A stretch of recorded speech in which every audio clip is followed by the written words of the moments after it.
एक इस तरह की प्रॉपर्टी जो बुद्धि विवेक से बनाई गई, अपने खुद की बुद्धि विवेक से तैयार की गई जो है एक प्रॉपर्टी, एक संपदा। अच्छा, जो प्रॉपर्टी है वो दो तरह की प्रॉपर्टी होती है। किस किस टाइप की? एक चल संपत्ति, एक अचल संपत्ति। ठीक है ना? चल संपत्ति क्या है? चल संपत्ति और अचल अचल संपत्ति। चल संपत्ति जो होती है वो कैसी संपत्ति होती है?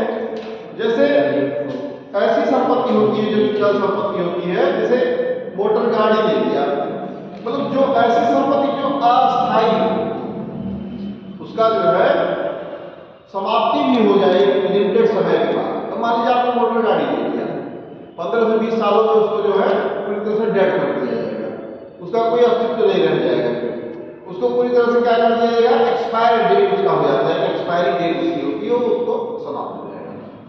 जैसे बहुत सारे भौतिक चीजें आपने ले लिया, भौतिक चीजें जितनी लगभग है ज्यादातर वो क्या है? आपकी चल संपत्ति है।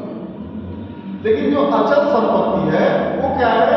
जैसे आपकी जमीन वगैरह, प्रॉपर्टी वगैरह के लिए जमीन हो गया, या आपके द्वारा वो बौद्धिक जो उसका प्रयोग किया गया तरीके से, जैसे किसी की रचनाएं, बहुत सारे लेखकों की, बहुत सारे तमाम लोगों की जो है रचनाएं जो है, ऐसा तो है नहीं कि 10 वर्ष खत्म हो जाएगी, वो तो जन्म जन्मांतर चलती रहेगी। बस उसको हम आपको संजो के पीढ़ी दर पीढ़ी उसको आगे की तरफ ट्रांसफर करते रहना है, बस एक दूसरे के उसमें। तो कभी कभी पूछ भी सकता है कि बौद्धिक संपदा अधिकार किस तरह के अधिकार में आता है। जैसे मान लीजिए कि एक बार जिस किसी ने अंतरिक्ष में जो सैटेलाइट की टेक्नोलॉजी जिसने दिया, जैसे न्यूटन है, बहुत सारे तमाम लॉ हम लोग पढ़ते हैं, या जो बहुत सारे उन्होंने वैज्ञानिक दिया, जो बहुत सारे विषय में उसको साइंटिफिक मैथोलॉजी जो उन्होंने बताया, तो उस मैथोलॉजी के आधार पर हम अपने सारे वर्क करते हैं। ठीक है ना?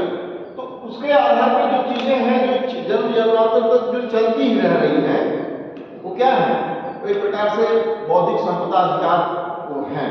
ठीक है ना? बौद्धिक संपदा अधिकार जिसने अपने, तो क्या है एक प्रकार से वो अचल संपत्ति है। लेकिन चल संपत्तियां क्या है? जो बहुत समय तक वो उसका मतलब न रहे, तो कुछ ही समय तक शॉर्ट टाइम तक ही रहे, वो क्या है? चल संपत्ति।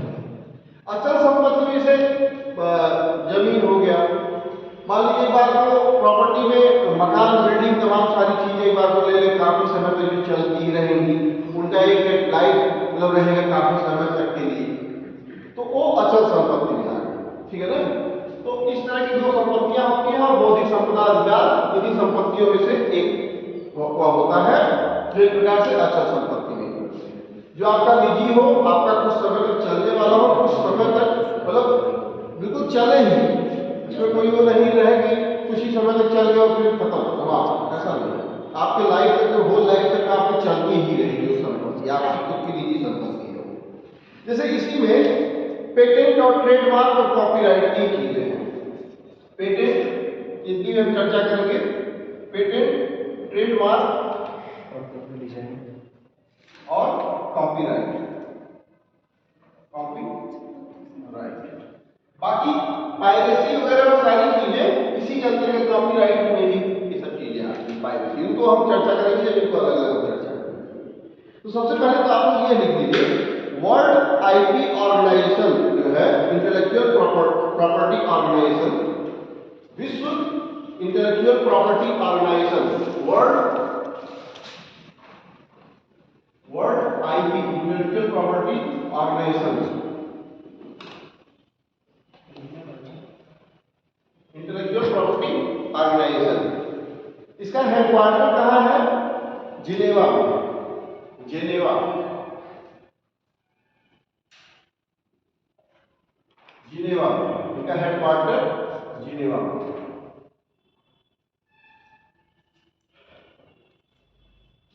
जो जिनेवा का है स्विट्जरलैंड में ना, तो आगे ब्रैकेट को बना के लिखिएगा स्विट्जरलैंड।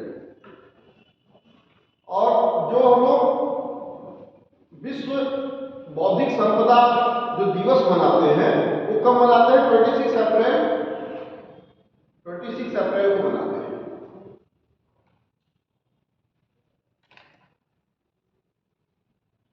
में कब आया ये? 26 अप्रैल 1970 को इन एग्जिस्टेंस अस्तित्व में जो आया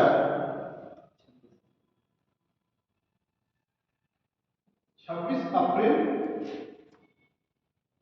1970 की 71 1970 ठीक है 70 1970 जो अस्तित्व में आया एग्जिस्टेंस में जब आया ये तो कब आया 1900 और तभी से जो है हम 26 अप्रैल को इसको मनाते हैं। विश्व बौद्धिक संपदा दिवस, विश्व बौद्धिक संपदा दिवस जो हम मनाते हैं सेलिब्रेट करते हैं 26 अप्रैल। मतलब 1970 में 26 अप्रैल 1970 में इसके ऑर्गेनाइजेशंस की एक गठन किया गया, इसका एक गठन किया गया जिसमें विश्व के कुछ देशों ने भाग लिया। मैं उसको भी आगे चर्चा करूंगा। और उसमें क्या हुआ कि यूएन के 15 स्पेशलाइज्ड एजेंसी, जैसे आपके यूएन के 6 अंग जो है, इनके 6 के अलावा जो 15 स्पेशलाइज्ड एजेंसी है उनमें से एक इंटेलेक्चुअल प्रॉपर्टी ऑर्गेनाइजेशन भी शामिल है। ठीक है ना? इसको लिखेंगे यूनाइटेड ऑर्गेनाइजेशन की यूएनओ की 15 यूएनओ के 15 जो ऑर्गेनाइजेशन है स्पेशलाइज्ड एजेंसी है ऑर्गेनाइजेशन मतलब तरीके से लिखिए इसको स्पेशलाइज्ड या विशेष एजेंसी जो है कुल 15 एजेंसियों में कुल 15 एजेंसी में WIPO world intellectual property organisation WIPO उनमें से एक है। जैसे यूनिसेफ है और बहुत तरह के है ना उसमें कार्यक्रम, वैसे ही एक ही है world intellectual property organisation. World trade है ना व्यापार विश्व व्यापार संगठन और इस तरह से बहुत सारे, तो इसी तरह से एक है WIPO। लिखेंगे थोड़ा सा इंग्लिश में 2-3 लाइन लिखेंगे। WIPO was created in 1967।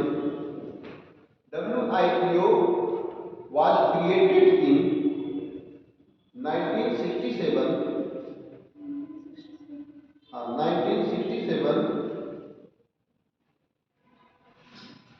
to encourage creative activity, to encourage बढ़ावा देने के लिए, encourage creative activity अपनी क्रियात्मक जो एक्टिविटी है क्रिएटिव एक्टिविटी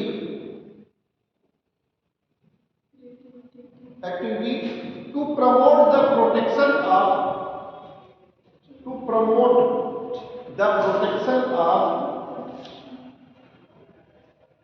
intellectual property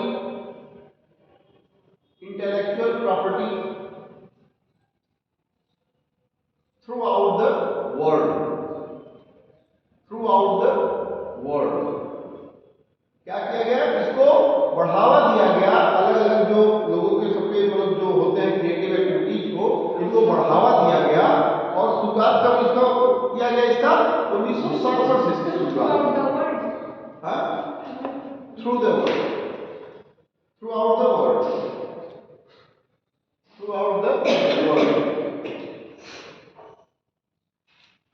लिखेंगे definition of IPR। Definitions of IPR।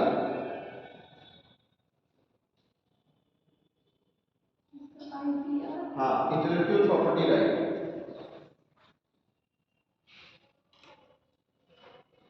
WIPO convention और कहाँ हुआ ये कन्वेंशन भाई? स्टॉकहोम में। WIPO convention Stockholm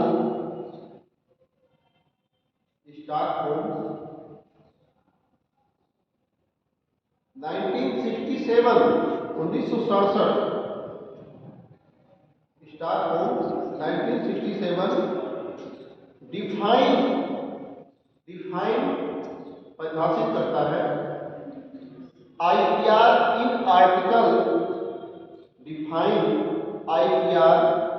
in article 2 article 2 के 8वें भाग में, ब्रैकेट में 8वां भाग लिखेंगे, आर्टिकल 2 के 8वें भाग में,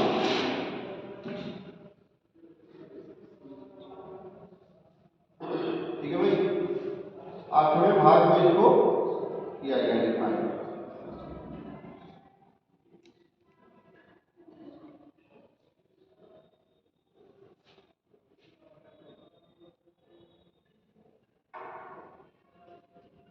क्या है इसमें 8वां जो भाग है, लिखेंगे थोड़ा सा। WIPO convention, WIPO convention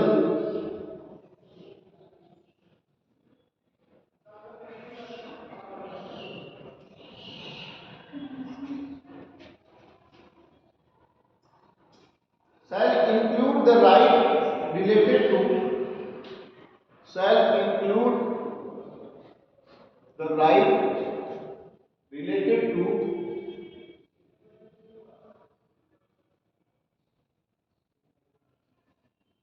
first point लिखेंगे, इसमें 4 5 6 पॉइंट में है, ये 7 पॉइंट में।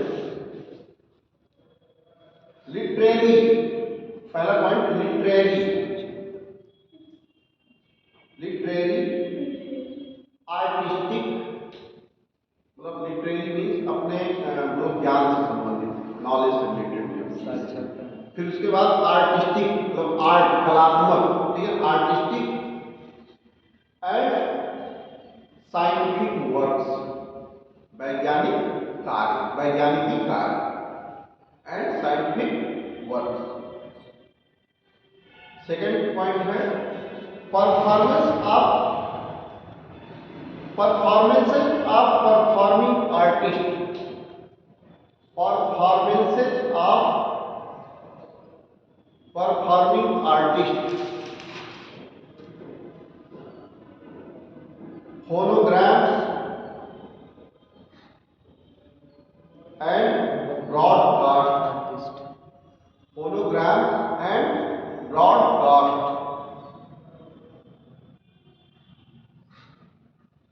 Third point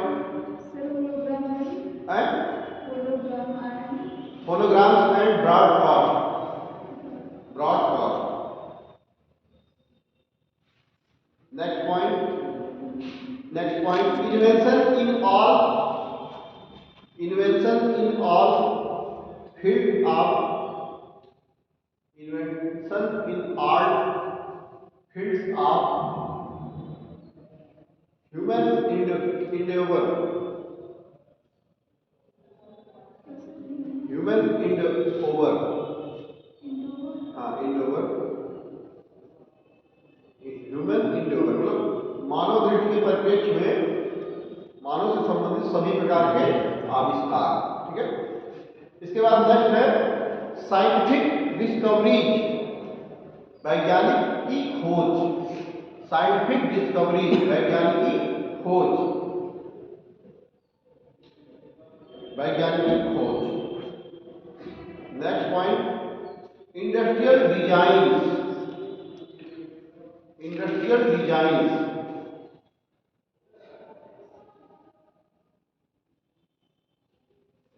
next design, next trademarks, service marks, trademarks, service marks and commercial names and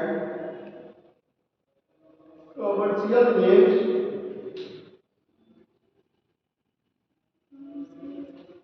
name and designations, designation means उनका पद जो होता है, एंड डेजिग्नेशंस लिख लेंगे,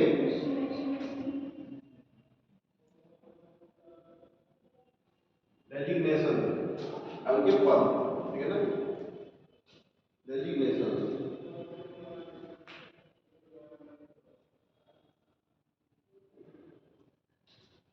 next point protection against, protection against unfair competition,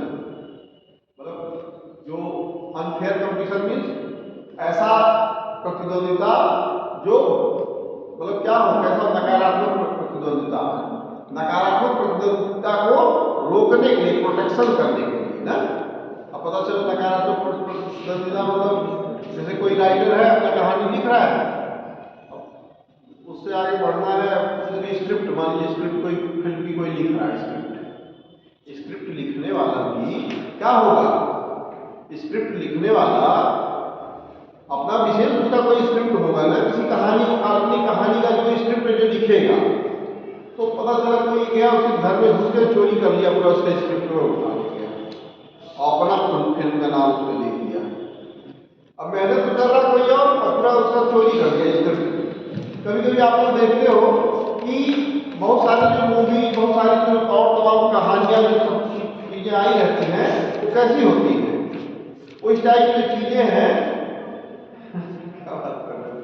इस तरह की जो चीजें हैं, कहानियां या इस तरह की जो है स्टोरीज, कोई अपना खुद का राइटर खुद की चीजें अपने खुद की कल्पना को लिखता है, वहां उकेरता है ना। अब नॉवेल कोई लिख रहा है, उपन्यास है, और उस उपन्यास को मान लीजिए धीरे से लिख के अपना बंडल तैयार किया, हम इसको प्रिंट कराएंगे और पता चला धीरे धीरे उसका बंडल उठा रहा है सारा लिखा हुआ और अपने प्रिंट करा के अपना नाम लिखा। रिसर्चर्स क्या करते हैं, अपनी खुद की जो है रिसर्चेस करते हैं। अब आपको मैं बता दूं रिसर्चेस की बारीकियां, 10% से ज्यादा अगर मैच करता है, एक प्रकार का सॉफ्टवेयर होता है जो रिसर्च करते हैं, पीएचडी यदि 10% से ज्यादा उनके मैचिंग्स हो गए कहीं से, किसी जगह से, किसी संग्रह से, तो तुरंत पकड़ लेगा, कंपाइलर होता है, मतलब वो एक तरह से उनको पकड़ लेता है कि कहीं से ये लिया गया है, एक प्रकार का सॉफ्टवेयर होता है, वो बता देगा कि कहीं से ये है, इन्होंने कॉपी किया, चुराया है। अगर पूरे आपके संग्रह में 10% से ज्यादा कहीं से अगर मैचिंग कर देता है तो आपकी कैंडिडेटर को वहां पे निरस्त कर दिया जाएगा, अभ्यर्थन आपका वहां पे निरस्त हो जाएगा और आपके ऊपर बहुत सारे तमाम प्रतिबंध लग जाएंगे, क्योंकि आपने किसी को पूरी तरह से कॉपी करके अपना उसको विषय वस्तु को तैयार किया है। इसलिए उसमें एक नियम है कि 10% से ज्यादा आपको कहीं से, और फिर ये भी है कि जो भी सारी चीजें आप जहां से भी जो नॉलेज आप लेते हैं, जैसे मान लीजिए दो तरह के उसमें होते हैं, एक तो प्राइमरी डेटा, दूसरा सेकेंडरी डेटा, दो तरह की चीजें। प्राइमरी डेटा जैसे मान लीजिए सर्वे बेस्ड चीजें हैं, आप गए किसी फील्ड में उतर के पर्टिकुलर आप भौतिक पूरा वेरिफिकेशन करके घर हाउस टू हाउस वोट सर्वे करके या पूरा एक कम्युनिटी को जो है आप गए हैंडल किए, आप उनसे बातचीत किए, प्रश्नावली, साक्षात्कार, इंटरव्यू, सारी चीजों के माध्यम से फिर आप उसका डाटा बनाए, ग्राफ, ठीक है। दूसरा क्या है, सेकेंडरी डेटा। सेकेंडरी डेटा में क्या होता है, जैसे आपने कहीं से बहुत सारी चीजें जिनकी लिखी हुई है, बहुत सारे अच्छे अच्छे राइटर्स हैं, बहुत सारे उसमें मैगजीन्स हैं, फिर आपके संपादकीय में पेपर्स में बहुत सारे लेखकों के अपने खुद के विचार आ रहे हैं, तो बहुत सारी चीजें आपने वहां से स्रोत ले लिया। कुछ स्रोत मीन्स हूबहू वही चीजें नहीं, मतलब क्या उनके कहने का आशय, क्या क्या उन्होंने दिया है, हिस्टोरिक, एक तरह से हिस्टोरिक चीजें, इसके पहले क्या क्या चीजें रही, उसको आपने अपने उसमें संदर्भ में अपने उसमें आर्टिकल को उसमें आपने लिखा, फिर उसमें आपको दिखाना भी पड़ेगा कि हमने इसको जो सेकेंडरी डेटा हमने कलेक्शन किया है या जो रिफरेंस हमारा है, ये कहाँ कहाँ से हमने इसका रिफरेंस लिया। भाई ये भी तो है ना कि उसकी पुष्टि के लिए उस सारी चीजें को आपको दिखाना पड़ेगा कि हमने ये यहाँ से इस तरह से हमने इस चीज पे हमसे लिया। ये एक चीज हो गई। दूसरा है कि चलिए खैर वो है ही, इसके बाद है एक इसमें trips agreement, TRIPS, trips agreement note करेंगे, TRIPS एग्रीमेंट। इस एग्रीमेंट के तहत क्या होगा भाई, देखेंगे इस एग्रीमेंट में क्या होगा। हाँ, ट्रिप्स एग्रीमेंट, ट्रिप्स एग्रीमेंट के तहत क्या होगा, लिखेंगे पॉइंट बना के, agreement on trade related aspects, agreement on trade related aspects of intellectual property right, trade related aspects of intellectual property right. Trips का फुल फॉर्म है trade related aspects of intellectual property right. Trade related aspects लिख देता हूं, trade related aspects in intellectual property right IPR. ठीक है, लिख लेंगे इसको छोटा सा कर देंगे इंटेलेक्चुअल प्रॉपर्टी राइट टिप्स। अब ये कब से प्रभावित हुआ? प्रभावी कब से हुआ? ये इफेक्टिव फ्रॉम 1 जनवरी 1995। 1 जनवरी 1995।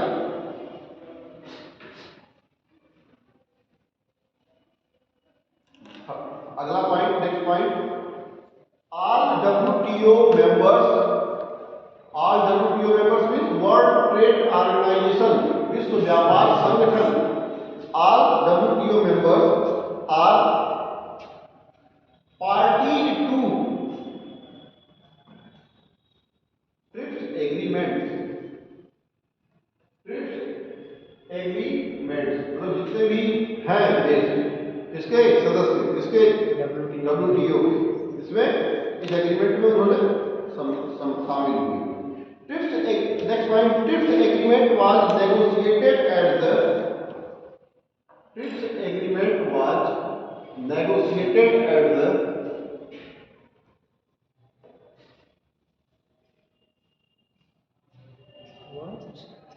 was negotiated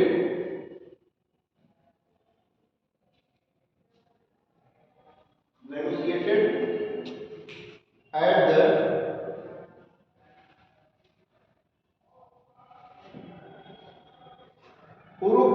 Uruguay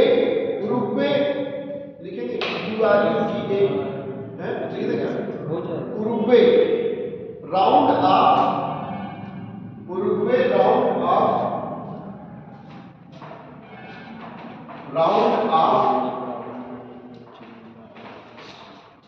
Uruguay round of GATT GATT round of GATT सब फॉर्म नोट करिएगा गैट का GATT authority before WTO authority before WTO।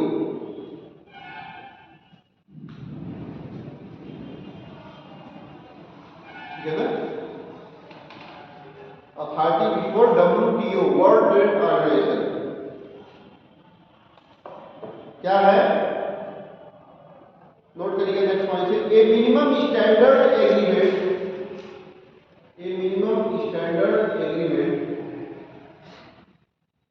which allows members to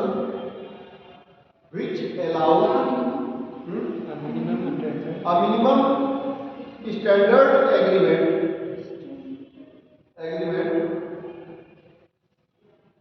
which allows members to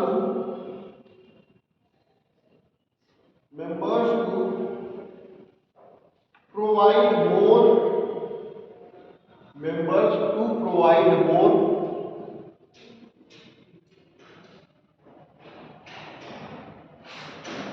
extensive protection of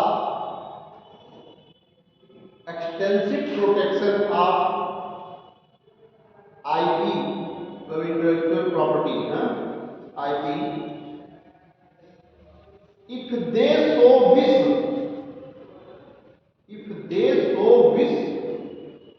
बताते हैं इसको हम हिंदी में बता देंगे। if they so wish members are left free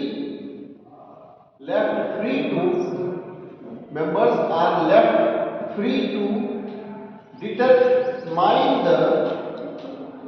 determine the appropriate method of determine the appropriate method of implementing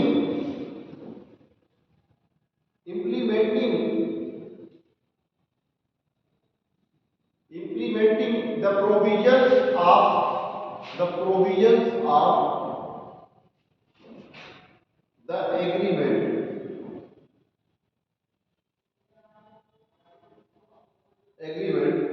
within their own legal systems and within their systems and practice.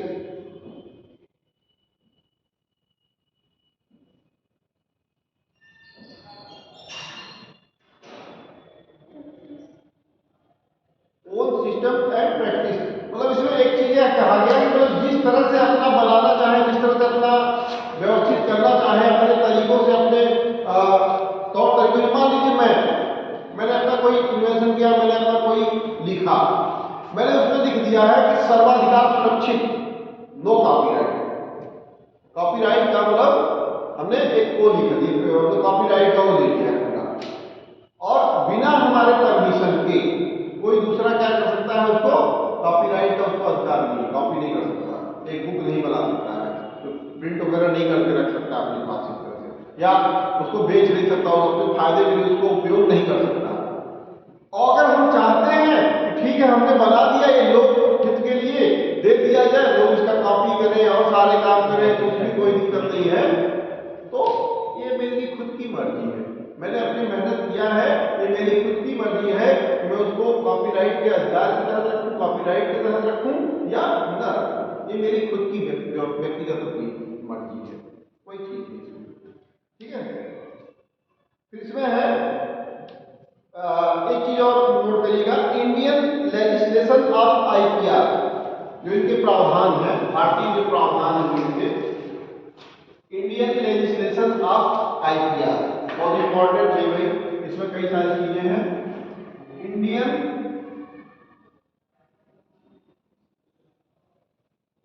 Legislation of IPR, ठीक है, Indian legislation of IPR लिखेंगे, patent act 2005 first point बनाइए, patent act 2005, ये जो patent act आया कब आया, 2005 में पेटेंट, उसको आगे बताऊंगा पेटेंट होता क्या है।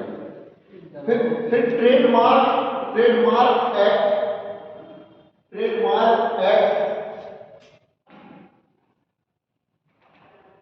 पेटेंट एक्ट 2005, ट्रेडमार्क एक्ट, और उसके बाद 1999 ट्रेडमार्क्स एक्ट 1999 में आया। फिर कॉपीराइट अमेंडमेंट एक्ट 2012, कॉपीराइट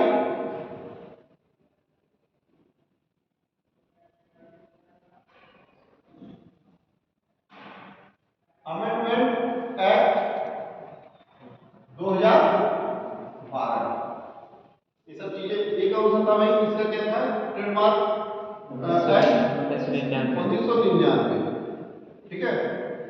फिर कॉपीराइट अमेंडमेंट एक्ट 2012, फिर इसके बाद द डिजाइन एक्ट, ये सभी एक्ट पूछ सकता है भैया आप लोगों से, ध्यान रखिएगा कब किस समय आया ये एक्ट ना, the design act 2000, the design act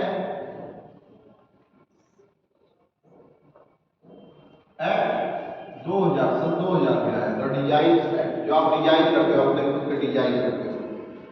the geographical indication of goods, GI tag होता है ना, जीआई उस पे गुड्स पे, सामान में, the geographical indications of goods, ऊपर लिख दे क्या,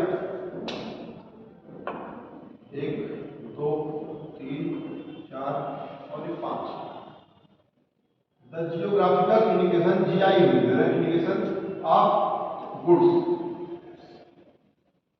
the geographical indications of goods, registration और प्रोटेक्शन दोनों शामिल हैं, ठीक है ना, registration and protection, registration and protection, registration and protection GI जो जियोग्राफिकल इंडिकेशन किसी चीज में मिलती है किसी को, तो उसमें रजिस्ट्रेशन और प्रोटेक्शन दोनों। Act 1999 1999, act 1999।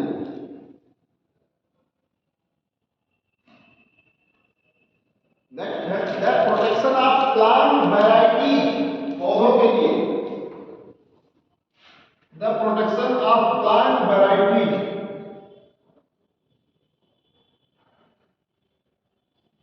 Protection of plant variety, अलग अलग प्लांट्स की वैरायटी है ना, and farmers right, and farmers right act, and farmers right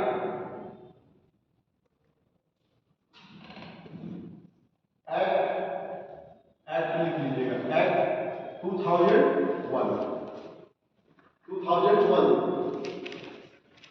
2001।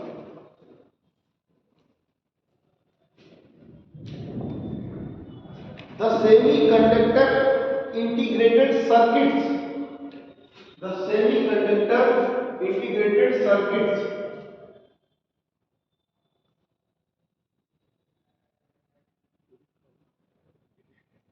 Conductors IC जिसको साथ में इंटीग्रेटेड सर्किट, ठीक है ना, आईसी जो होता है आईसी चिप वगैरह जो बनता है कंप्यूटर्स के लिए, circuits layout design act 2000, integrated circuits and layout design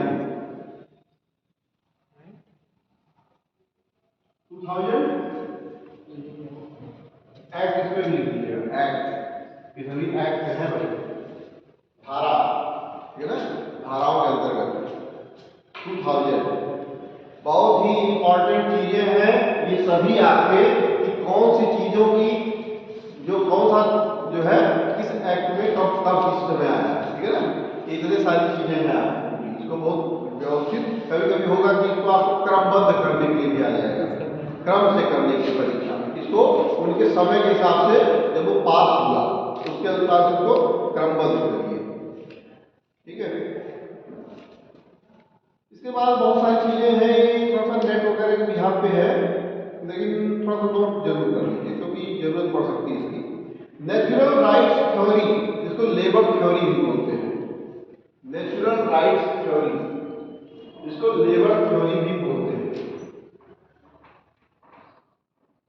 natural right theory, इसको लेबर थ्योरी बोलते हैं। The essence of this theory, the essence of this theory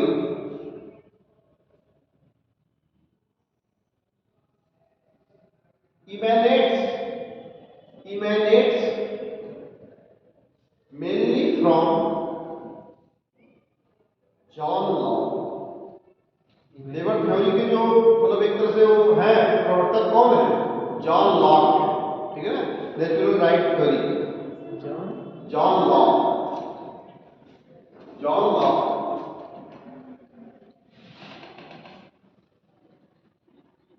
John Locke. Idea that an author has a, that एक क्या थे, एक प्रकार के एक लेखक थे, that an author has a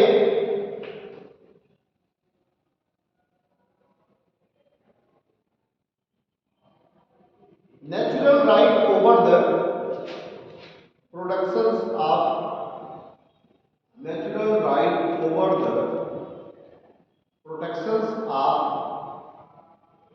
their intellectual labor, इन्होंने क्या किया, लेबर थ्योरी का सिद्धांत दिया और दूसरी चीजें दिया कि जो भी लेबर जो अपने खुद की मेहनत से जो चीज तैयार करता है उसके लिए इन्होंने क्या किया, आवाज उठाया कि भाई उनकी चीजें उनकी ही हैं, उस पर कोई कोई व्यवस्थित उसका एक सिद्धांत बनना चाहिए, कोई उसका एक उनके लिए खुद के लिए कोई Sonia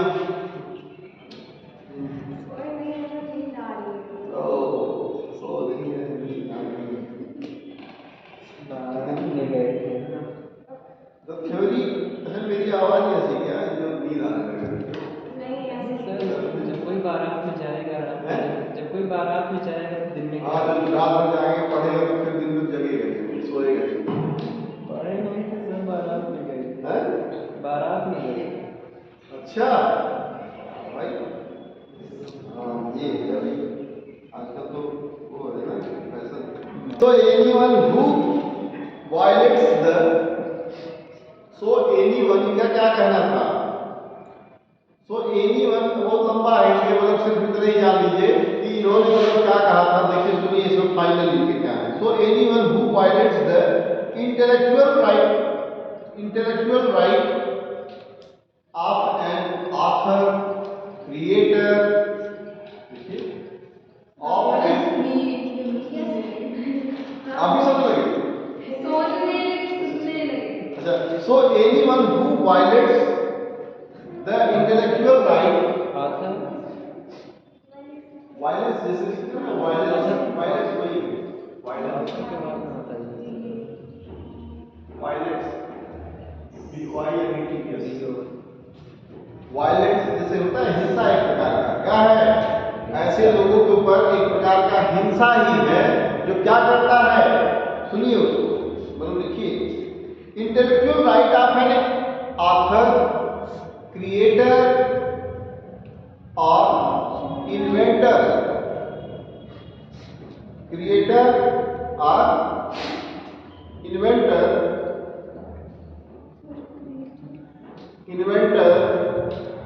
is considered to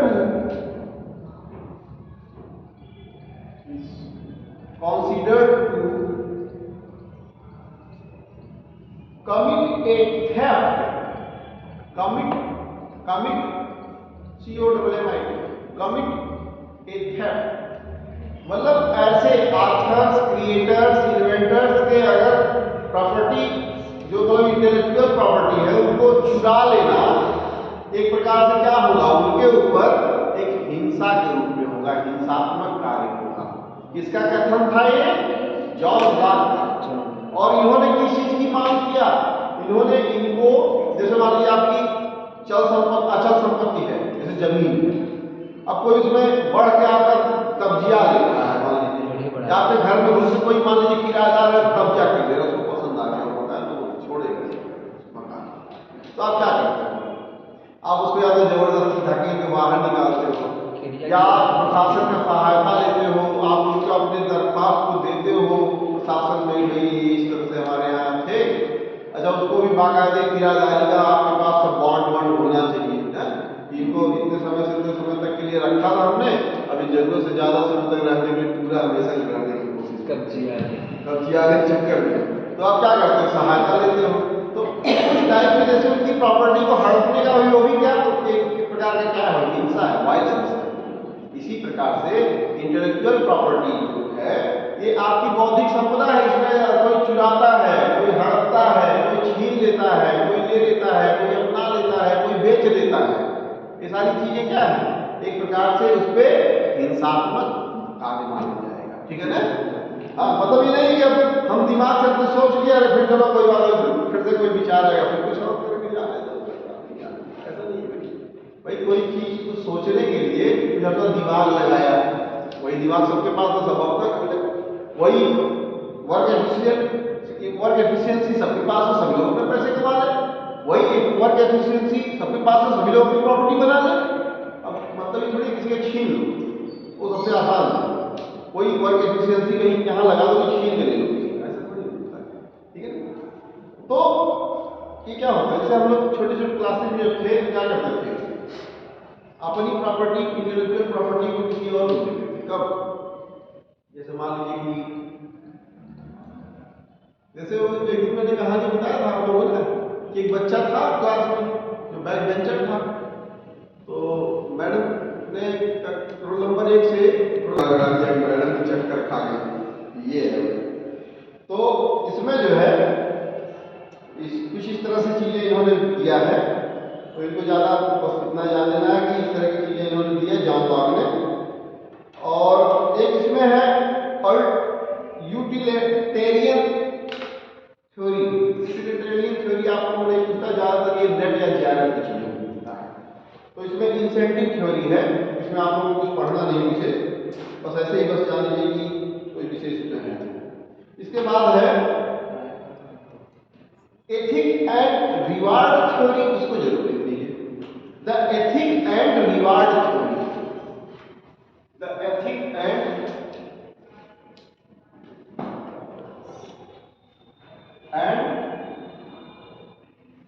reward theory,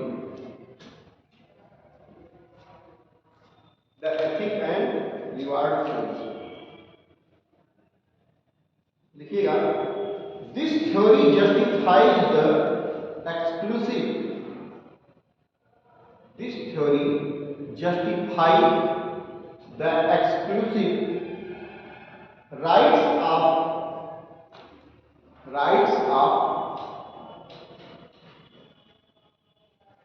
intellectual property, IP short में कीजिए, rights of intellectual property with some moral and ethical aspects,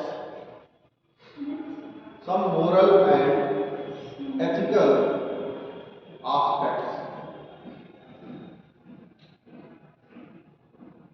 some moral and ethical aspects। जैसे मान लीजिए कि कोई प्रोफेसर बन गया, अब प्रोफेसर बन गया तो उसने जो अपने रिसर्च वगैरह किए थे कहीं से चुराए गए, चुरा उरा सबमिट कर दिया, और करने के बाद वो प्रोफेसर की 20 साल की नौकरी भी कर लिया, लेकिन उसकी अंतरात्मा उसको कोसेगी ना, उसकी जो नैतिक जो चीजें सिद्धांत उसको बार बार कोसेंगे। इसमें बड़े मक्कार आदमी हो, अंदर से वो मतलब सोचेगा कि मैं बड़ा खराब आदमी हूँ, मैंने जो है बनाया नहीं, और किसी और के उससे जो मैं नौकरी कर रहा हूँ, और जिसका मैंने खुद का वो रिसर्च पूरा चुराया वो बेचारा घूम रहा है, और मेरे पास थोड़े से पावर्स थे तो मैंने क्या किया, मैं नौकरी ले लिया, और जिसने वास्तव में मेहनत किया था वो उसकी नौकरी ही नहीं लगी, तो उसको अंतरात्मा उसे कोसेगी ना। उसके जो एथिकल जो चीजें हैं, जो नैतिक जो चीजें हैं, नैतिक जो बातें हैं, उनको क्या करेगी, बार बार उनको अंतरात्मा की डांटेगी ना। तो एक तो ये चीजें होगी जो बाह्य तरीका हो गया एथिकल चीजों का, कि मतलब हमें किसी का जो वह है, जैसे मान लीजिए कोई पुरस्कार पाया इनाम से, वो मेडल मतलब, अब वो क्या किया कि कोई ठेकेदार उससे रास्ते में छीन लिया, और घर पे जाकर कहते देखा हम पाए हैं मेडल पाए हैं, अंतरात्मा उसको डांटेगी ना, अरे चोर कहीं तुम नहीं पाए, वो पाया और था चुरा के लाया, डांटेगी। बहुत लोग होते क्या करते हैं, जैसे सर्टिफिकेट बने होते हैं उस पर उसको इरेज करके अपना नाम डाल दिया, अरे नाम डालने थोड़ी होता है, आप कहते हो बौद्धिक क्षमता ही नहीं है, यही चीज है। इसमें एथिकल एंड रिवार्डेड थ्योरी यही चीज है। द एक्सक्लूसिव राइट आर, लिखिएगा, the exclusive rights are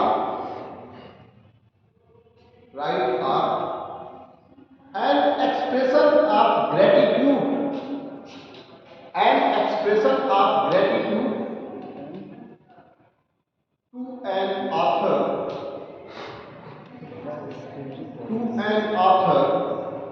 sir एक बार फिर से बोल दीजिए। the exclusive rights are an expression of gratitude to an author for doing more than society,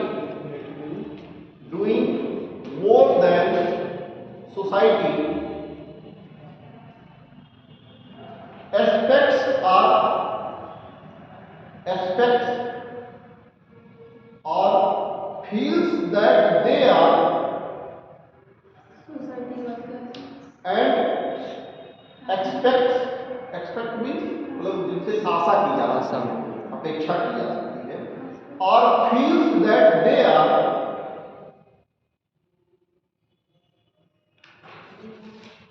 oblique to do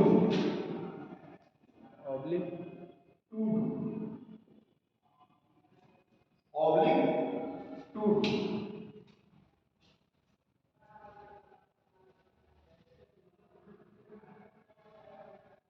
ठीक है ना? मतलब उनसे अपेक्षा भी तो करने लगी। मान लीजिए इस तरह की चीजें किसी ने बना लिया, अपना कर लिया, अब हम मान लीजिए किसी के रिसर्च को अपने चुरा लिए और हम प्रोफेसर बन बैठे, वाह वाह हो गया, तो जो पब्लिक है, जो लोग बाग हैं, जो हमसे जुड़े हुए लोग हैं, वो क्या करेंगे? वो तो यही सोचेंगे ना भाई, न्यूटन के गति का सिद्धांत इन्होंने दिया था, बहुत तेज आदमी थे, अब पता चलो न्यूटन के गति का ABCD भी नहीं जानता हो, तो यहाँ क्या होगा? ऐसे लोगों खुद के साथ धोखा देने के साथ साथ क्या होगा? दूसरे को भी वो धोखा दे रहे हैं, चीट कर रहे हैं। वहां पे उनके क्या कर रहे हैं? उनके आशाओं पे, उनके एस्पेक्ट्स पे वो खरे नहीं उतर रहे हैं यहाँ पे, ठीक है ना? वो सोसाइटी को, अपने समाज को क्या कर रहे हैं? डार्क में रख रहे हैं, जबकि उसका वास्तविक हकदार कोई और होगा, ठीक है? But this theory suggest that the, चलिए इतना ही लिख लीजिए, अंग्रेजी का हिंदी में सारी चीजें। But the theory suggest that the inventor could benefit, but the theory suggests that the inventor could benefit more than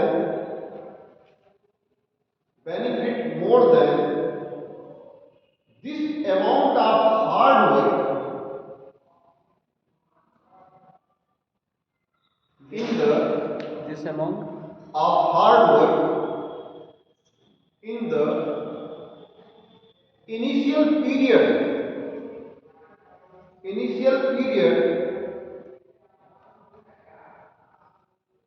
and letting him keep the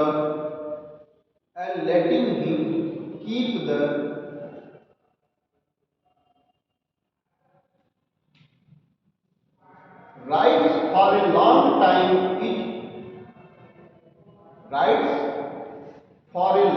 time is excessive,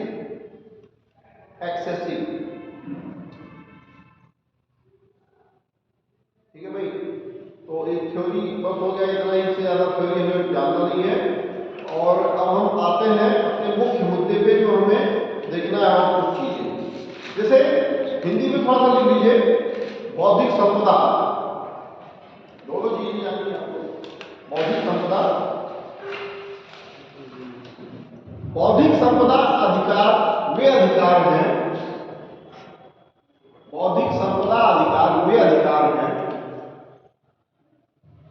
जो व्यक्तियों को उनके बौद्धिक सृजन के लिए,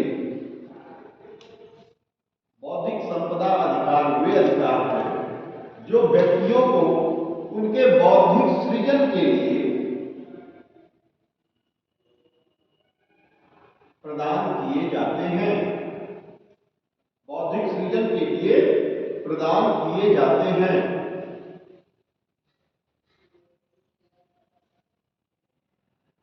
वे सृजनकर्ता को एक निश्चित समय के लिए,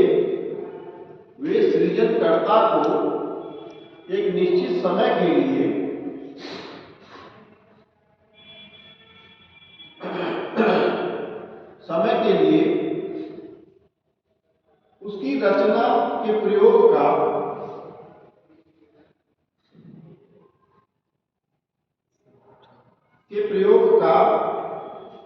अधिकार प्रदान करते हैं, उनकी रचना के प्रयोग का अधिकार प्रदान करते हैं। जैसे मान लीजिए कोई गृहिणी है, हाउसवाइफ, अब वो कोई नया आविष्कार मान लीजिए कर दिया, अभी मैंने जल्दी खाया क्या, जो वो होता है चाउमीन नहीं, मैगी को उसमें जैसे मोमोज बनाया जाता है ना, मेरे सामने वो आया तो मैगी के अंदर आत्मा चीख चीख के हमसे कह रही थी कि हम बहुत गलत जगह लटका रहे हैं, हमको बाहर निकाला। तो हमने उनको जल्दी से रोल काटा, फट से बाहर निकाला, फिर मैगी की तरह से खाया और जो रोल में लपेटा गया उसको पिलाया।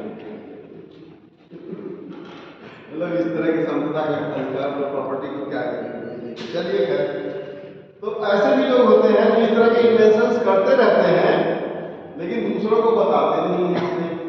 जैसे मान लीजिए कि चाय वाला, लखनऊ में एक चाय वाला कभी किसी टाइम में बड़ा मशहूर हुआ था, तो उसने क्या किया था कि उसमें डोली टपरी चाय डोली टपरी वाला था।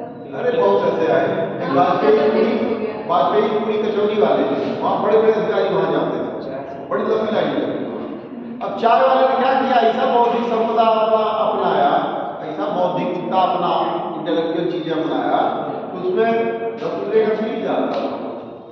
तो जब लोग उसके आदी हो गए पीने के, तो लोगों ने फिर उसको जांच करना शुरू किया, भैया जो लाइन इतनी लंबी लग रही है, चाय में ऐसा खास है क्या कि मतलब इस तरह से कौन सा इसमें बौद्धिक है? दूध भी जूठा करके डालता है। दूध भी जूठा कर देता था? हाँ। अच्छा, नहीं वो दूसरा रहा होगा या दूसरे की बात बता रही, हम उसकी बात बताते हैं। उसने क्या किया था कि कुछ इस तरह से उसमें नशीली चीजें डालता था, अब लोग उसको पीते तो उसको नशा होता था। अब नशा कुछ इस टाइप से बन गया कि नशा ऐसा बन गया कि उसके यहाँ पहुँचना है इस टाइम, उसकी चाय आज नहीं मिलेगी, ऐसा लगता था मतलब जिंदगी जहां कुछ है ही नहीं। अब लोग वहीं पहुँचते थे, लाइन लगा के उसका पीते भी थे। जब जांच किया गया तो पता क्या चला, उसमें कुछ इस तरह की नशेड़ी चीजें उसमें मिलाई जा रही हैं और उसको चाय में इस्तेमाल किया जा रहा है। अब सोचिए, जो बहुत लोग ऐसे भी हैं कि जो कुल्हड़ में चाय बेचते थे। अब कुल्हड़ के दो तरीके में आपको बताऊं, देखिए यही इंटेलेक्चुअल प्रॉपर्टी है, यही एक अपना खुद का तार्किक तरीके से अपने खुद बुद्धि विवेक से सोची हुई मैथोलॉजी जो हर कोई नहीं करता है। क्या हुआ, जैसे टुंडे कबाबी का वहां पे कबाब है, किसी खाया है या सुना है आपने? 56 भोग है लखनऊ में, 56 भोग में उसका स्वाद ऐसा कुछ स्पेशलिटी उसमें होती है कि लोग समझ खाते ही समझ जाते हैं भाई 56 भोग का है जो उसके बिल्कुल उनको वो हो जाता है, ट्रेडिक्स हो जाता है उसका मतलब वो हो जाता है एक तरह से आदि। ठीक है, उसमें क्या करते हो, टुंडे कबाबी का कबाब। तो आजकल क्या कर रहे हैं, चाय बनाते समय उसी में 4-5 तो दियली मिट्टी वो डालते हैं और चाय को खूब खौला रहे हैं। अब चाय छान ले रहे हैं और जब चाय पी रहे हैं तो कैसा लग रहा है, सोधी सोधी चाय बटी, ऐसा लग रहा है जैसे मिट्टी के बर्तन में पकाया हुआ है।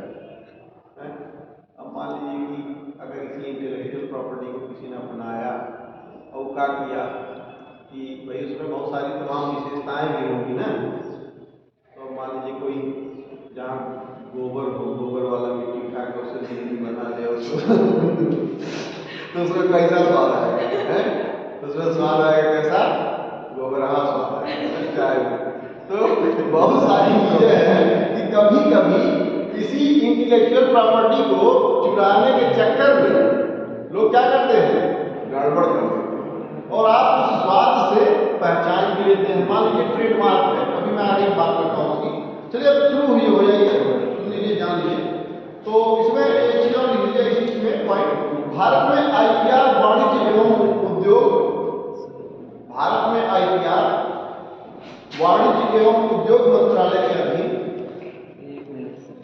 भारत में आईपीआर वाणिज्य एवं उद्योग मंत्रालय के अधीन औद्योगिक नीति एवं संवर्धन विभाग द्वारा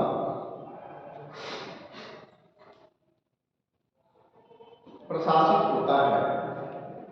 हम एक चीज जान लीजिए, जैसे आप लोग अभी कोई बौद्धिक चीजें बनाइएगा गया तो ये भी एड्रेस मैंने आपको बता दिया, ये किसके उद्योग मंत्रालय के अधीन होता है।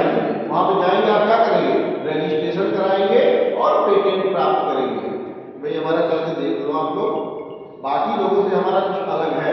जैसे रेफ्रिजरेटर में क्या है, आप गए, आपने ऐसे उसका सेट किया मौसम के हिसाब से, ऑटम में कुछ ऐसा ऐसा, विंटर में कुछ ऐसा, समर में कुछ ऐसा, उसका टेम्परेचर आपको फिक्स किया।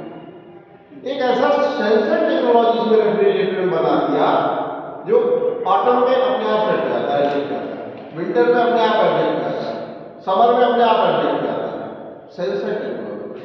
अब वो जब मार्केट में आया तो किसी विशेष व्यक्ति के या किसी विशेष कंपनी के नाम से होगा वो। अब मान लीजिए वो आया घर पे, अब कोई काम किया, खरीदा उसको और चीड़ फाड़ उसका देख डाला कि कैसे कैसे, जैसे पाकिस्तान गया था वहां से वैज्ञानिक गया था कनाडा से चुरा के ले आया किसका न्यूक्लियर बॉम्ब। तो उसके अब उसकी पाकिस्तान की आत्मा उसको भले कोसती होगी बार बार कि भैया ये बमा जो है जो आया है ये अपनी बनाई तो है नहीं, पता नहीं छुआने छुरछुरिया जैसा आवाज करेगा नहीं करेगा, उसको भी अंदर से डाउट होगा। लेकिन उसने अपना नाम तो दर्ज करा दिया है कि हम भी इसमें प्रॉपर्टी राइट रखते हैं किस चीज को बनाने में, न्यूक्लियर बॉम्ब। भले वो छुआने छुरछुरिया जैसा आवाज करे, लेकिन उसने चुरा के किसी तरह से ला के कर दिया है ना, वही हाल जैसे गोबरा और चावा, वही वाला हाल। अब मान लीजिए फाइनल रिजल्ट उसको सही मिला तो क्या होगा, जैसे चाइनीज प्रोडक्ट्स। तो ऐसे बौद्धिक संपदा चुरा के भी कोई क्या करेगा, चुराने वाला भी जो है बेवकूफ बन जाएगा। इसके बाद है बौद्धिक संपदा के प्रकार, बौद्धिक संपदा अधिकार के प्रकार, बौद्धिक संपदा अधिकार के प्रकार, कितने प्रकार के होते हैं बौद्धिक संपदा अधिकार? पहला है गैर प्रत्यक्षता, मतलब नॉन ऑब्वियसनेस, गैर प्रत्यक्षता।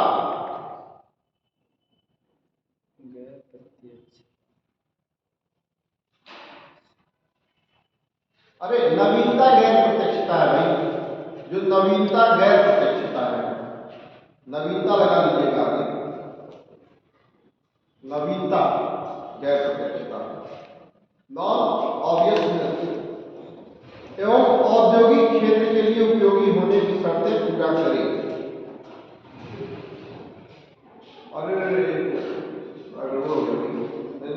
लिख लिया आप काट दीजिएगा, एक लाइन पूरा काट दीजिएगा, मैं कुछ और सोच कर लगा मेरा साथ, मैं और क्या बताना है काट दीजिए इस लाइन।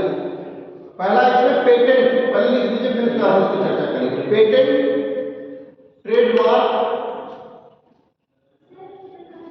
हाँ प्रकार में ही, पेटेंट, ट्रेडमार्क, फिर geographical indication, geographical indication, geographical indication हो गया भाई, जियोग्राफिकल इंडिकेशन, फिर उसके बाद है कॉपीराइट, औद्योगिक डिजाइन, कॉपीराइट, औद्योगिक डिजाइन और पादप प्रजाति संरक्षण, पादप प्रजाति संरक्षण।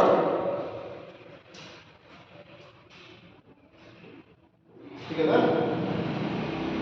तो पेटेंट में भी दो तरीके से है, एक तो गैर प्रत्यक्षता और एक नवीनता गैर प्रत्यक्षता करके है पेटेंट। तो इनके सभी लिखवा दें, मैंने आप लोगों को अधिनियम एक्ट को सभी लिखवा दिए मैंने इसके पहले, कौन से एक्ट के तहत वो आया। मैं सिर्फ ये कर देता हूँ कि इनका मतलब मैं डिटेल थोड़ा सा एक बार आपसे चर्चा कर देता हूँ। जैसे पेटेंट में क्या है कि ऐसी चीजें कहते हैं ना, वो हमारे बड़े पेटेंट मित्र हैं, कहते हैं ना वो हमारे बड़े पेटेंट मित्र हैं, मतलब जो हमारा मित्र है पेटेंट वो सिर्फ हमारा ही रहे, दूसरा उस पर अधिकार न करे पेटेंट होने का, मतलब उसको जो है दूसरा मित्र न बनाए, वो हमारे पेटेंट मित्र हैं, मतलब एकमात्र हम उनके लिए और वो हमारे लिए, ऐसा है, बाकी और दूसरा कोई दूसरा नहीं, वो हमारे बड़े पेटेंट हैं। तो पेटेंट में क्या हो गया कि जो भी चीजें आपकी इंटेलेक्चुअल प्रॉपर्टी है, जो चीजें हैं उसमें क्या है कि उस पर पूर्ण अधिकार आपका है। पेटेंट से क्या मतलब है, पूर्ण रूप से आपका अधिकार, जो कब आया अस्तित्व में, ये अस्तित्व में आया ट्रिप्स के अनुपालन में 2005 में, इसमें लिख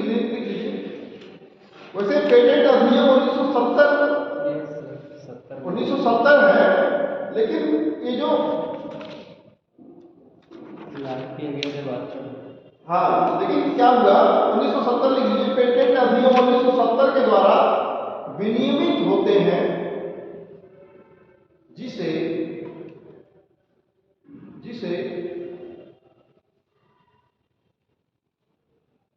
2005 में TRIPS के अनुपालन हेतु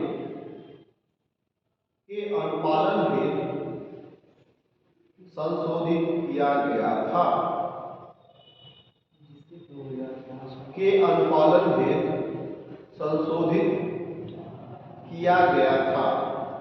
सर 2005 में TRIPS मैंने आप लोगों को बता भी दिया सर, फुल फॉर्म के अनुपालन हेतु संशोधित किया गया था।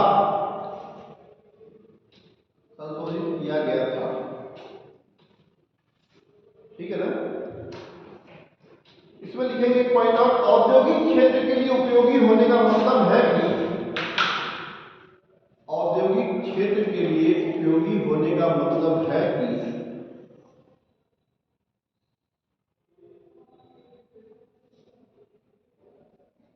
आविष्कार के उद्योगों द्वारा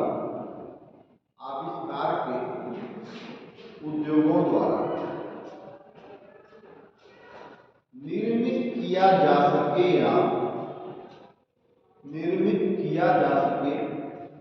या उद्योग आविष्कार का उपयोग कर सके।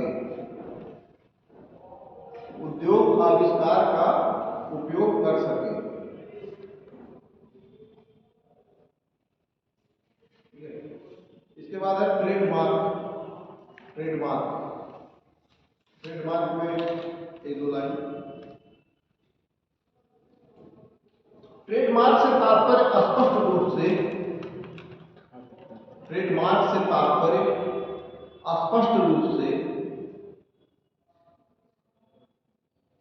प्रतिनिधित्व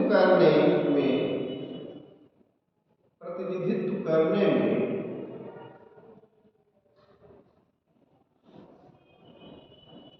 समर्थ ऐसी पहचान से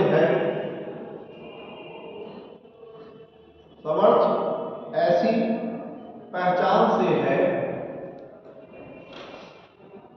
जो एक उपक्रम की वस्तु या सेवाओं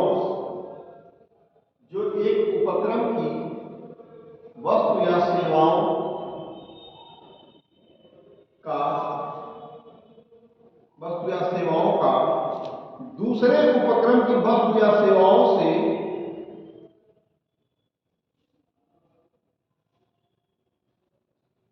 भेद कर पाने में सक्षम हो। मतलब समझिए आप लोग, एक उपक्रम से वस्तु या सेवाओं से दूसरे उपक्रम में भेद कर पाना, मतलब जैसे एक बनाया वो नूरानी तेल बनाया तो बगल में रंग बिरंगे इको ट्रेडमार्क खरीद के देख के रंग बिरंगे क्या कहता है, फर्जीवाड़े से बचने के लिए मान लीजिए नूरानी तेल तो कोई बना देगा, लेकिन अब उसमें ये भी है ना कि उसे शीशी पे उसके ढक्कन पे बताता है ना कि नूरानी तेल, नूरानी तेल, उसके बगल में इको ट्रेडमार्क देखे, इको ट्रेडमार्क, और बगल में रंग बिरंगी नूरानी लिखा हुआ होगा, उसी का पहचान तो होता है। अब मान लीजिए राहत में खरीदने गए और राहत में मिला हुआ था क्या, पता नहीं कौन सी स्मेल आ रही है, उसमें खराब टाइप की स्मेल आ रही है, तो छोटी वाली शीशी नहीं दी है, बड़ी वाली शीशी राहत में। उसमें क्या होता है, उसको फर्जीवाड़ा नहीं करते, छोटे सामान उसको फर्जीवाड़ा करते। क्या करेंगे, वैसे ही रंग दिखा देंगे, वैसे ही सब डिजाइन कर देंगे, और उसमें क्या रहेगा, lovely and fair and lovely के क्या रहेगा, लवली एंड फेयर, और रंग और सब ऐसे। अब ले आके कहीं देहात में ऐसे लोगों को बेच देंगे जो पढ़े लिखे ना, अब वो देखे तो जिस तरह से आई थी वैसे लाई थी यही वाला, अब वो खरीद लिए रंग बिरंगा देख के वैसे, और उसमें देख नहीं रही, उसमें लिखा है लवली एंड फेयर, तो उसमें क्या है एकदम हूबहू ऐसा ही मिलता जुलता, तो उसमें बहुत सारी चीजें हैं। जैसे मैंने आपको एक चीज बताया था उसका एक चीज बताया था ग्राफिक डिजाइनिंग, बीच में अभी चर्चा हुई थी ग्राफिकल डिजाइनिंग, और ग्राफिकल डिजाइनिंग के अलावा ट्रेडमार्क भी दिया है। जैसे बहुत सारे प्रोडक्ट्स रहेंगे, जैसे लिखा रहेगा डाबर और यहाँ रहेगा पार, ऐसे छोटा सा पार, ये ट्रेडमार्क छोटा सा पे आप कुछ और चीजें कुछ दिखा देंगे।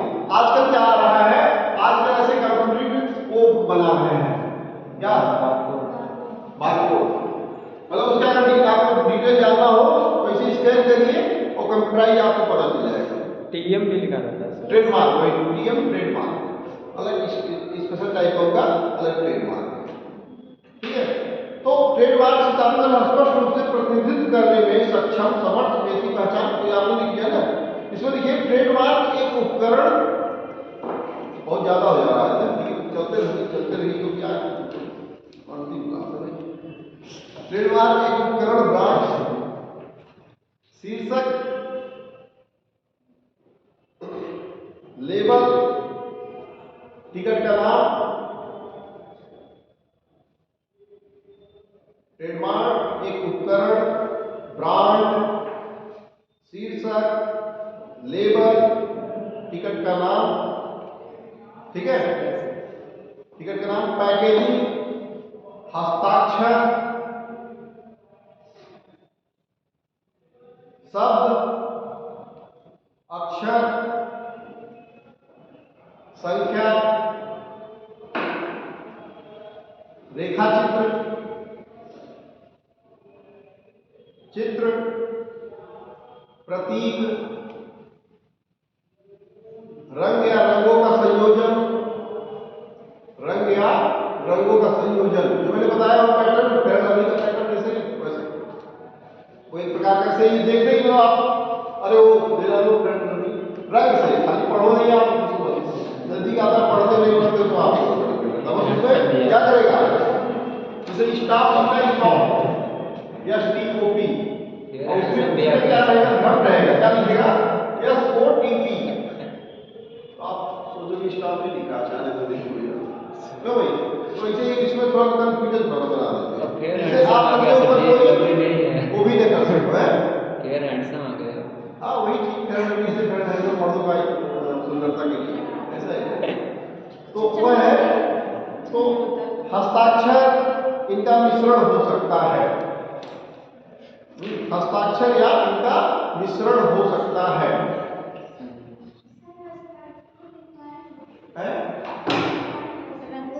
हस्ताक्षर क्या दिखाए थे, अरे वो इंग्लिश में दिखाए थे, सिग्नेचर हो गया, हस्ताक्षर हो गया, मतलब वही दोबारा ये हस्ताक्षर या इनका मिश्रण हो सकता है, ठीक है। अब इसका मिश्रण क्या है, मान लीजिए गांधी जी का लंगोटा है, गांधी जी का लंगोटा का वो आया था ना इसमें गांधी जी लंगोटा का पहनना शुरू किए, अब मान लीजिए लंगोटा लेके आया नहीं, इसे पुराना फटा कहते ये कोई पहला वाला लंगोटा है, पहला वाला पहले ये लंगोटा है देखिए, और उसको हमने क्या कर दिया, नीलाम कर दिया, भाई इसमें कोई महत्व और कुछ तो है नहीं, तो ऐसे नहीं बिक जाता है, वो संग्रहालय में बाकायदे रखा रहता है, उस संग्रहालय से वो नीलामी की बोली लगती है। हमारे गांधी जो बड़े बड़े लोग होते हैं क्या करते हैं, अपने सिग्नेचर किए हुए डायरी, सिग्नेचर किए हुए बैग, सिग्नेचर किए हुए अंडरवियर सब क्या करते हैं बेच, उसमें 2-4 लाख करोड़ रुपया उनको वैसे मिल जा रहा है, तो उसमें कौन सा प्रॉपर्टी राइट है भाई, कौन सा उसमें दिमाग लगा है, अरे ये कहिए कि ये प्रॉपर्टी राइट की तरफ नहीं आता है, ध्यान रखिएगा, ये इंटेलेक्चुअल प्रॉपर्टी नहीं है। जैसे मान लीजिए ऑप्शन दे दें और कह दे कि बताइए इसमें IPR कौन सी है, ये इंटेलेक्चुअल प्रॉपर्टी राइट नहीं है, दिमाग ही नहीं है। हाँ, उन्होंने अपने चीजों को हासिल किया, समाज में अपना एक महत्व बनाया और वो बहुत ज्यादा प्रचलित हो गए, पॉपुलर हो गए, इसलिए हम ये दिखाने के लिए कि अपने घर के जैसे झंडे खड़े रखेंगे कि गांधी का भी होगा हमारे अपने नाम के शोहरत के लिए, अपने उसके लिए लंगोटा गांधी ये चीज, मतलब वो तो इसमें इंटेलेक्चुअल प्रॉपर्टी का कोई। फिर उसके बाद है भारत में ट्रेडमार्क अधिनियम 1999 के द्वारा निर्मित होते हैं, जिसे 2010 में संशोधित किया गया। लिख लीजिए दोनों चीज, संशोधन भी इसका लिख लीजिए, 2010 में फिर से संशोधन किया गया। ट्रेडमार्क एक्ट 1999 में के द्वारा नियमित होते हैं, जिसे 2010 में संशोधित किया गया।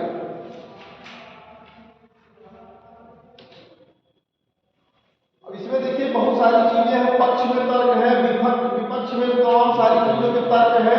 तर्क में आप लोगों को अपने स्तर से सोचना होगा और पढ़ना होगा कि क्या क्या इसके लाभ है, क्या क्या हानियां हैं, क्या क्या इसके तमाम और चीजें हैं। फिर उसका लिखिएगा भौगोलिक संकेतन, जीआई, जियोग्राफिकल इंडिकेशन।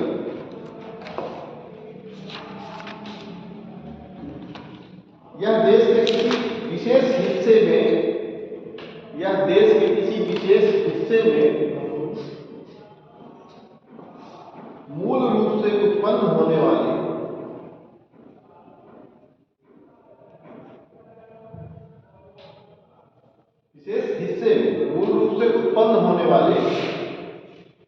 कृषिगत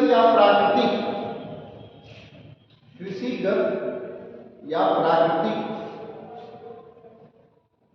विनिर्मित उत्पादों के लिए,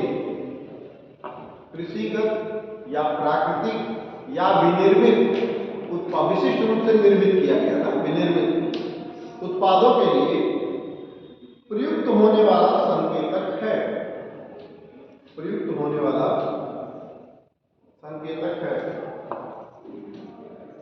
यह अपने मूल स्थान की ओर संकेत करता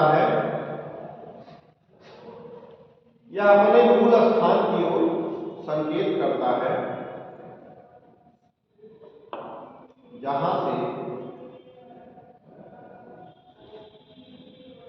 उत्पाद के विशिष्ट गुण, विशेषता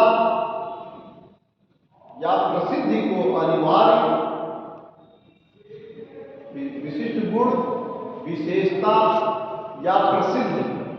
पॉपुलरिटी, प्रसिद्धि को अनिवार्य रूप से संबद्ध किया जा सकता है। जैसे रामपुरी चाकू, रामपुर का है, तो जीआई टैग मिला रामपुरी चाकू को, रामपुर का है।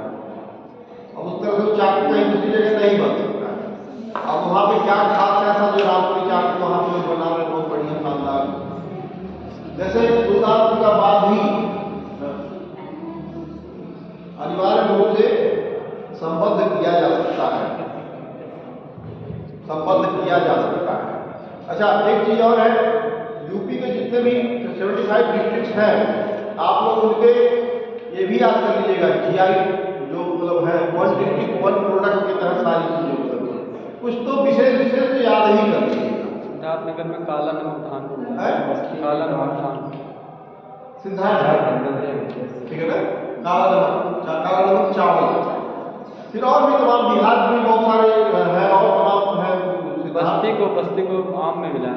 हाँ, आम में है, काष्ठकला वहाँ पे और आम, काष्ठकला और आम। बस्ती का है ये इंडिकेशन, मतलब ये वन डिस्ट्रिक्ट वन प्रोडक्ट में है। जैसे बाधी है, बाधी जो आप बनाते हैं, बाधी क्या है, जो चारपाई बनने के लिए रस्सियां बनाने के सुल्तानपुर में वो क्या करते हैं, एक विशेष प्रकार का वो होता है उनके पास, वो नदी के किनारे जो होता है, नहीं जूट टाइप का नहीं होता, वो अलग टाइप का, वो एक होता है कासबूज, क्या कहते हैं, पूजा, उससे क्या करते हैं, अच्छे वो टोकरी बनाते हैं, उसी बाधी से वो रस्सी, चारपाई बुनने के लिए अलग प्रकार की रस्सियां बनाते हैं, कुर्सियां बुनते हैं, उसी से बहुत सारे काम करते हैं। कुर्सियां बुनते से सूपा भी बनाते हैं, सूप भी बनाते हैं, तो बहुत सारे काम। देखिएगा, भारत में भौगोलिक संकेतक, देखिए भारत में भौगोलिक संकेतक वस्तुओं का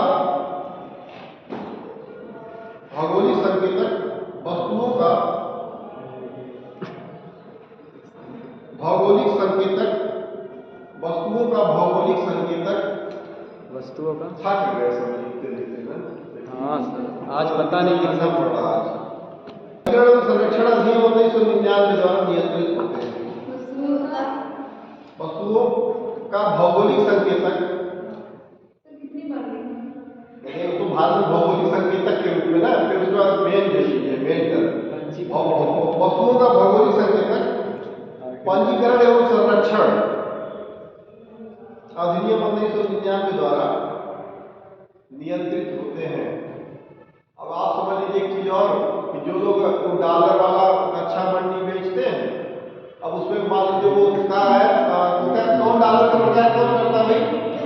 डॉलर अंडर गारमेंट्स का प्रचार करता है कौन है? वो सलमान खान। अब सलमान खान मान लीजिए अधिकृत है उस पर, उन्होंने खूब पैसा लिया होगा ऐड देने का, ठीक है ना, अपनी तरफ से उसको स्पॉन्सर किया ना, उसके स्पॉन्सर है ना। अब मान लीजिए वही सलमान खान ने कैटरीना से लगा दिया जाएगा, तो कैटरीना क्या करेगी पता है? वो मानहानि का दावा कर देगी, एक मानहानि का एक केस कर देगी, क्लेम कर देगी। अगर उसको पता चल जाए तो कि कोई हमारे नाम को फर्जी यूज कर रहा है, किस चीज में? ऐड करने, ठीक है ना। तो ये सब चीजें भी बड़ा सतर्कता उसमें भी बरतना होता है। जैसे आप लोगों को मैं सिर्फ चीजें बता रहा हूँ कि आप लोग उसको कहाँ इससे नुकसान या हानियां कैसे हो सकती है वो बता रहा हूँ। किसी का अनायास ही किसी के खुद के स्वाभिमान को यहाँ से धक्का पहुंचेगा, किसी के खुद के मतलब क्या कहते हैं अपने पहचान को वहां पे ठेस पहुंचेगा ना, ये चीज है। फिर कॉपीराइट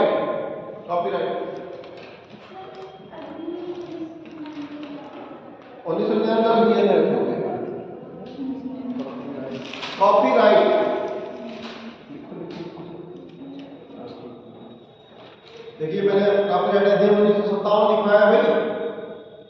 कॉपीराइट अधिनियम क्या लिखा है 1957? हाँ वो संशोधन के पश्चात है 2000। चलिए वो तो मतलब ग्लोबल लेवल पे वैश्विक लेवल पे लिखिएगा। कॉपीराइट वस्तुतः साहित्यिक नाटक संगीत, कॉपीराइट वस्तुतः साहित्यिक नाट्य संगीत और कलात्मक कार्यों के रचनाकारों एवं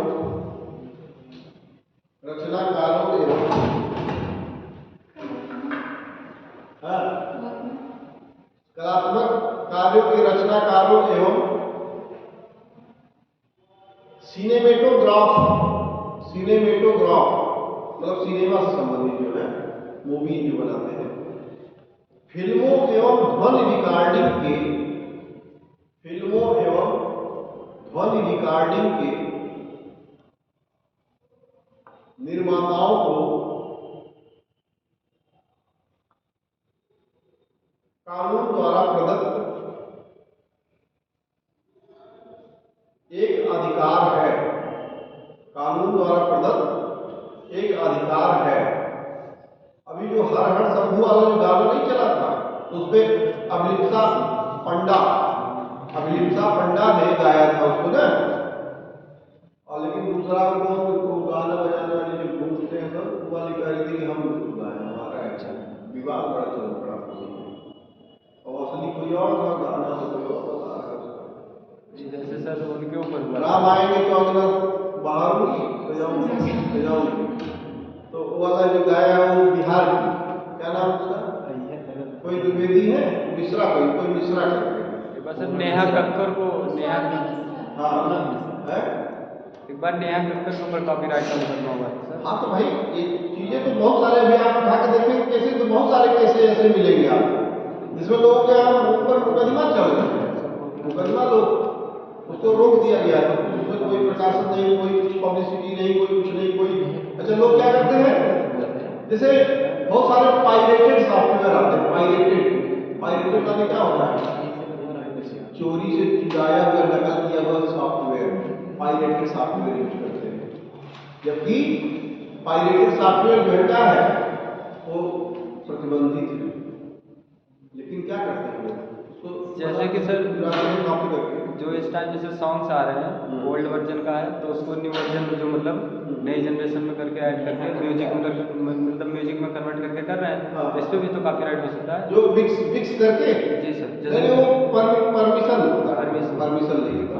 जैसे मान लीजिए कि बहुत सारे गाने हैं टी सीरीज ने खरीद लिए। जी सर। अब टी सीरीज ने जब ले लिए तो ऐसे जो सिंगर्स हैं उनको क्या करती है, एक बार में पैसा देकर कर देती है, ऐसा करो इस मामले में दोबारा परसेंट किनारे हो जाओ, जितना तुम्हारी औकात कितना हमने तुमको पैसा दे दिया तो अपना किनारे जाता है, उनको पढ़ता ही नहीं। अब ये क्या करे, या उसको कॉपी दर कॉपी बना के बेचते रहे। इसी में सर हुआ था, इसी में हुआ था नया। जैसे इलाहाबाद में है, प्रयागराज में है, जो टीचर्स अपने नोट्स वगैरह बनाते हैं तो क्या करते हैं, वो फोटोकॉपी वाली दुकान में मिल जाएगा। वो व्यक्ति क्या करते हैं, अपना उसको एक प्रॉपर्टी मतलब दिए रहते हैं, अधिकार एक तरह से जो दिए रहते हैं, आप उनको कॉपी करके बेचो और उसका एक परसेंट मिले तो हमको दे देना। ठीक है, कॉपीराइट में लिखिएगा, कॉपीराइट वस्तुतः हो गया ना, यह अधिकार रचना को उसके कार्य की, यह अधिकार रचना को उसके कार्य की, यह अधिकार रचना को उसके कार्य की,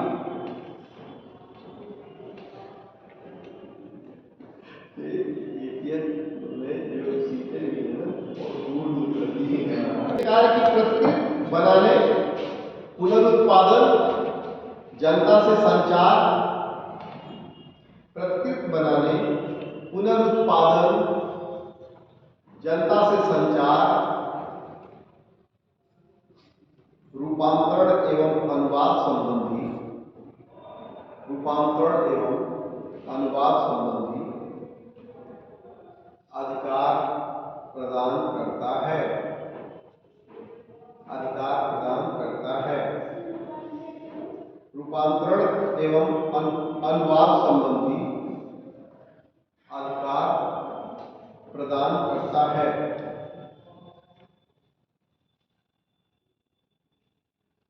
कॉपीराइट का यही है, तो अगर राइट है आपको कॉपी करने का तो क्या हो सकता है, क्या स्वतंत्र है, कोई कुछ कर सकता है। लेकिन कॉपीराइट का अधिकार नहीं है, सर्वाधिकार सुरक्षित है, तब तो आप नो कॉपीराइट।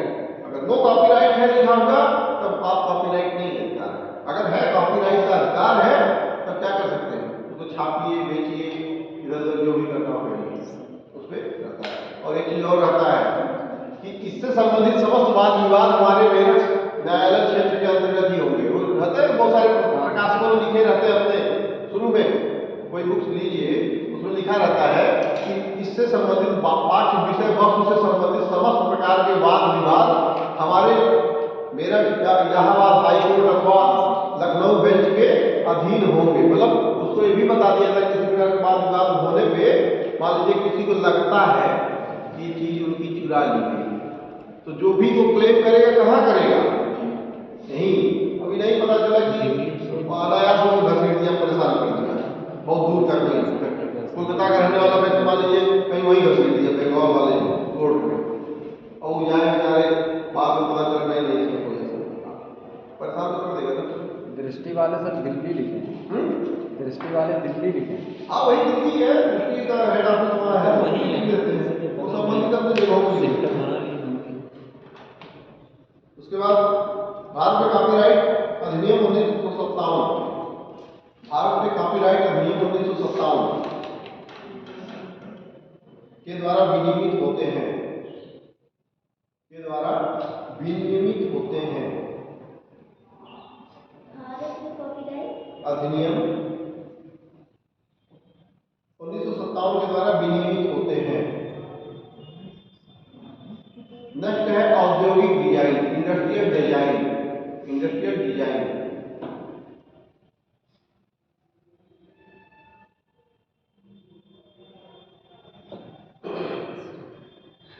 ठीक है, लास्ट वाले जो होते हैं छोटे जाते हैं बहुत बड़े हो जाते हैं।